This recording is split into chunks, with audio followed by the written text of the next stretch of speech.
अस्सलाम वालेकुम, I am Irfan Mahmood, your chemistry instructor. Welcome to ISF Academy. Today we are going to discuss about the Bohr atomic model. This lecture is related my previous lecture which is Rutherford atomic model. Rutherford atomic model के जो defects थे उनको Bohr ने मद्देनज़र रख के एक अपना मॉडल पेश किया जिसको उसने नाम दिया बोहर एटॉमिक मॉडल.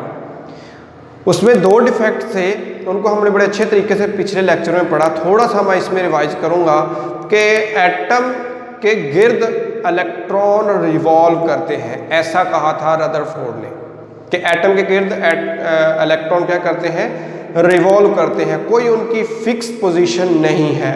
दूसरा ये था कि एटम अगर कंटिन्यूसली एनर्जी खारिज करता है तो अकॉर्डिंग टू रदरफोर्ड उसको कंटिन्यूस स्पेक्ट्रम बनाना चाहिए, लेकिन जब ऑब्जर्व किया गया, एक्सपेरिमेंट किया गया बाद में, तो उन जो है वो लाइन स्पेक्ट्रम बना. ठीक है, इसको थोड़ा सा मैं एलेबोरेट करता हूँ कि अकॉर्डिंग टू रदरफोर्ड कि ये न्यूक्लियस है, इसके गिर्द जो है ना वो क्या है, इलेक्ट्रॉन्स रिवॉल्व कर रहे हैं, not fixed orbit. But according to Rutherford के एटम के न्यूक्लियस के गिर्द शेल्स हैं जिनकी एनर्जी फिक्स है. इनको कहा गया एनर्जी लेवल्स. ठीक है, according to Rutherford electrons emit energy continuously, but according to Bohr atomic model these electron does not emit or absorb energy continuously. ठीक है, तो इसको हम स्टार्ट करते हैं कि keeping in the view of defect of Rutherford atomic models के defects को, नुकाइस को मद्देनज़र रखते हुए बोहर ने एक एटॉमिक मॉडल पेश किया. और ये बेस करता था किसके ऊपर, क्वांटम थ्योरी के ऊपर, यानी छोटे लेवल पर, इलेक्ट्रॉन प्रोटॉन लेवल पर. प्लांक्स एक साइंटिस्ट का नाम है, उसकी थ्योरी पर ये बेस करता था, मैक्स प्लांक्स. अब according to Bohr revolving electrons, ये जो इलेक्ट्रॉन रिवॉल्व कर रहे हैं, डज नॉट इमिट और अब्जॉर्ब एनर्जी कंटिन्यूसली, कि ये जो इलेक्ट्रॉन्स इन शेल्स के अंदर है वो, मैं इसको जो है वो देखें, ये पॉजिटिव चार्ज,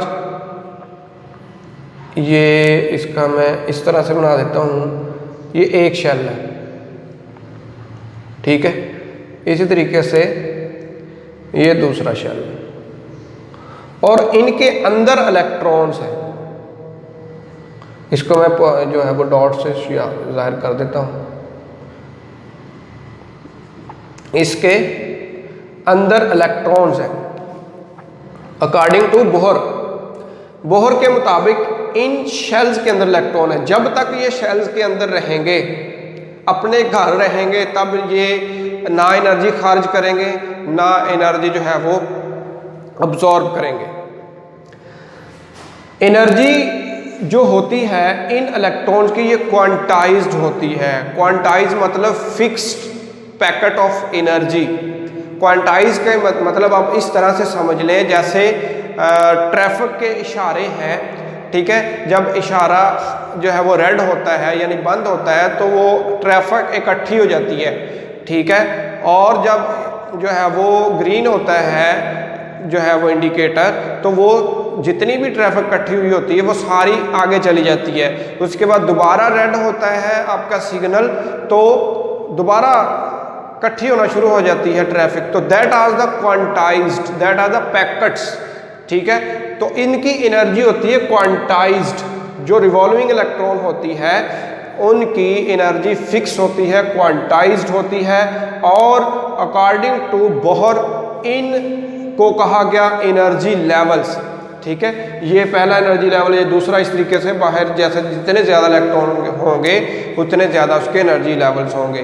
तो that is a simple introduction के डिफेक्ट्स को मद्देनज़र रखा गया और अपना जो है ना वो नज़रिया दिया गया. अब हम इसके देखते हैं कि पास्टुलेट्स क्या हैं. सबसे पहला पास्टुलेट उसने कहा है कि हाइड्रोजन एक छोटा पार्टिकल है, आपको पता है हाइड्रोजन के आखिरी शेल में एक ही इलेक्ट्रॉन होता है, तो वो 1s ऑर्बिट में होता है, एक ही इसका ऑर्बिट है, हाइड्रोजन का छोटा सा ऑर्बिट है, टिनी ऑर्बिट है, तो इसके गिर्द ये जो एक इलेक्ट्रॉन है ये रिवॉल्व करता है। That is the first postulate of Bohr atomic model. Hydrogen टिनी nucleus, electron revolve one circular orbit जिसका रेडियस r है, यानी एक ही इलेक्ट्रॉन है, एक ही इसका ऑर्बिट है, एक ही सर्कल है, तो इसमें इलेक्ट्रॉन रिवॉल्व करता है। सेकंड इज दैट के जो हर एक ऑर्बिट है उसकी एनर्जी फिक्स है, क्वांटाइज्ड है, जैसे मैंने आपको बताया। थर्ड वन इज दैट अगर कोई इलेक्ट्रॉन अपने ऑर्बिट में रहता है, जैसे ये इलेक्ट्रॉन अगर इसी ऑर्बिट में है तो ये ना एनर्जी खारिज करेगा, ना एनर्जी जो है वो अब्जॉर्ब करेगा, ना इमिट करेगा ना अब्जॉर्ब करेगा। अगर ये इधर है तो इधर ही रहेगा, ना एनर्जी। इसके अकॉर्डिंग ये था कि ये कंटिन्यूसली एनर्जी खारिज करते हैं, लेकिन according to Bohr this electron does not emit energy continuously. When this electron emit और absorb energy, the answer is that when electron move from his orbit, कि अपने ऑर्बिट से जब इलेक्ट्रॉन दूसरे ऑर्बिट में जाएगा तो एनर्जी या तो वो इमिट करेगा या तो वो जो है वो अब्जॉर्ब करेगा, यानी अपना घर चेंज करेगा, तभी वो एनर्जी में डिफरेंस आएगा, अदरवाइज नहीं आएगा। तो कब? जब एटम लोअर से, यह है लोअर ऑर्बिट से हायर ऑर्बिट में जाएगा, यानी अंदर वाले से ऑर्बिट से बाहर वाले ऑर्बिट में जाएगा, तो वो उसको एनर्जी चाहिए होगी बाहर जाने के लिए, तो एनर्जी को वो अब्जॉर्ब करेगा। यानी जब इलेक्ट्रॉन्स जो है वो अंदर वाले ऑर्बिट से बाहर वाले ऑर्बिट में जाएंगे तो एनर्जी क्या करेंगे? अब्जॉर्ब करेंगे। इसके बिल्कुल ऑपोजिट, जब बाहर वाले से अंदर वाले शेल में आएंगे, एनर्जी लेवल में आएंगे, तो एनर्जी क्या करेंगे? एमिट करेंगे। ठीक है, लोअर टू हायर, अंदर वाले से बाहर वाले की तरफ जाएंगे तो एनर्जी अब्जॉर्ब करेंगे, हायर से लोअर, बाहर से अंदर वाले शेल्स में आएंगे तो एनर्जी क्या करेंगे? एमिट करेंगे। तो this is the difference of energy, कि पहले E2 उसमें से, यानी पहले इलेक्ट्रॉन इधर था फिर इधर आ गया, जितनी एनर्जी चेंज आई वो डेल्टा E, यानी जैसे जिस चीज़ के साथ भी हमने चेंज शो करना हो उसके साथ हम डेल्टा लगाते हैं। ठीक है, delta E is equal to E2 minus E1 which is equal to HV, where H is the Planck's constant. ठीक है, तो इसकी वैल्यू आपने याद रखनी है, शॉर्ट क्वेश्चन में आती है कि 6.63 10 की पावर -34 जूल सेकंड। आपको इस यूनिट को चेंज करके कंफ्यूज किया जाता है, ये सारी वैल्यू वही होती है, जूल सेकंड, न्यूटन मीटर, इस तरह से लिख के आपको कंफ्यूज किया जाता है, तो आपने विद यूनिट याद करना है। यहाँ V फ्रीक्वेंसी ऑफ लाइट है।